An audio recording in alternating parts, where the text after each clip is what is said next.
பத்திரிகை செய்தியை வச்சுக்கிட்டே ஒரு செய்தி சொன்னோம். என்னன்னா, ஒருத்தன் வந்து தமிழ்நாட்டுல ஒரு ஆள், அவன் திடீர்னு வந்து கோடீஸ்வரன் ஆயிட்டான். நேத்து வரைக்கும் சாதாரணமா இருந்தாள். டெல்லியில இருந்து 2 அதிகாரிகள் வராங்க, எப்படி அவன் பணம் சேர்த்தான்னு கண்டுபிடிக்கிறதுக்கு. அவனை கூப்பிட்டு 2 அதிகாரிகளை எப்படிடா பணம் சேர்த்த? நான் ஒன்னும் தப்பான வழியில பணம் சேர்க்கல சார், நான் வந்து பந்தயம் கட்டியே பணக்காரன் ஆயிட்டேன். பந்தயம் கட்டி எப்படிடா பணக்காரன் ஆக முடியும்? நீங்க நம்புங்க சார், நான் பந்தயம் கட்டி தான் பணக்காரன், தப்பான வழியில சேரல சார். அப்படின்னா நாங்க நம்ப முடியாதுன்னு இருக்கான் விசாரிக்க வந்தவன். அப்படின்னா உங்ககிட்ட ஒரு பந்தயம் கட்டட்டுமான் இருக்கான் விசாரிக்க வந்தவன்ட்டிய. என்னடா பந்தயம் அப்படின்னா, ஒண்ணுமில்ல சார், இது என் கண்ணு, இது என் பல்லு, என் கண்ணை என் பல்லாலேயே கடிக்கிறேன், எவ்வளவு பந்தயம்? விசாரிக்க வந்தா 100 ரூபாய் எடுத்து வச்சான், இதை ப்ரூவ் பண்றான்னு.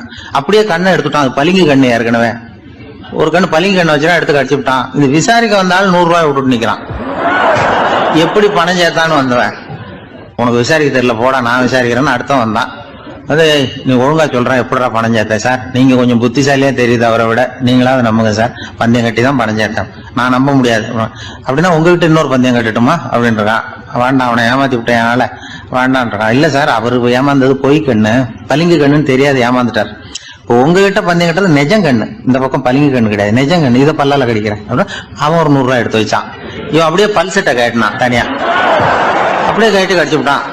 அதே விட்டுட்டான். இவன் உடனே 2 பேரும், இவன்கிட்ட பேச பேச நம்ம பணம் தான் அவன்கிட்ட போயிட்டு இருக்கு, இவன் எப்படி பணம் சேர்த்தான்னு கண்டுபிடிக்கிறதுக்கு டெல்லியில இருந்து வந்திருக்கோம்.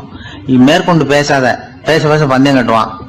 போய் டெல்லியில பெரிய அதிகாரிகிட்ட போய், சார் அவன்கிட்ட வந்து விசாரிச்சு பார்த்தோம் சார், தமிழ்நாட்டுல பந்தயம் கட்டி தான் பணம் சேர்த்தேன்னு சாதிக்கிறான், எங்ககிட்ட ஒரு 200 ரூபாய் வாங்கிட்டான் சார், ஒழுங்கா சொல்லு, எப்படி பணம் சேர்த்தேன், நான் இந்தியாவுக்கே தலைமை அதிகாரி, ஒழுங்கா சொல்லு அப்படிங்கிறார்.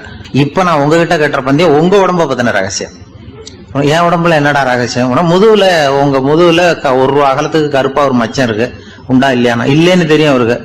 இல்லடா, நேத்து வரைக்கும் இல்ல சார், இப்ப இருக்குது மச்சம் அப்படின்னு உடனே 100 ரூபாய் எடுத்து வச்சாரு அவர் தலைமை அதிகாரி. ஒரு 100 ரூபாய் வச்சு சட்டையை கட்டி காட்டுறாரு, மச்சம் இல்ல. இவன் தோத்துட்டான், இங்கிருந்து போனவன். உடனே 200 ரூபாய் எடுத்து வச்சுக்கிட்டு, தோழர்களே இப்படிதான் ஒருத்தரை விசாரிக்கணும், என்கிட்ட இவன் ஏமாந்துட்டான் பாருங்க, துருவி துருவி விசாரிக்கிறதுன்னு சொல்றாங்களே, இதுதான் அப்படின்னு விளக்கம் கொடுத்தாரு. அப்போ இவன் மெதுவா ஆரம்பிச்சானா, சார் இந்த பந்தயத்துல உங்களுக்கு 200 ரூபாய் லாபம், ஆனா இதே பந்தயத்துல எனக்கு 2900 ரூபாய் லாபம் சார் அப்படின்றான். என்னடா பண்ண அப்படின்னு கேட்டிருக்காரு. உங்களுக்கு தெரியாம இந்த 30 பேர்கிட்டையும் தனித்தனியா ஒரு பந்தயம் கட்டியிருக்கேன். 30 பேர்கிட்ட என்னடா பந்தயம் கட்டினேன்?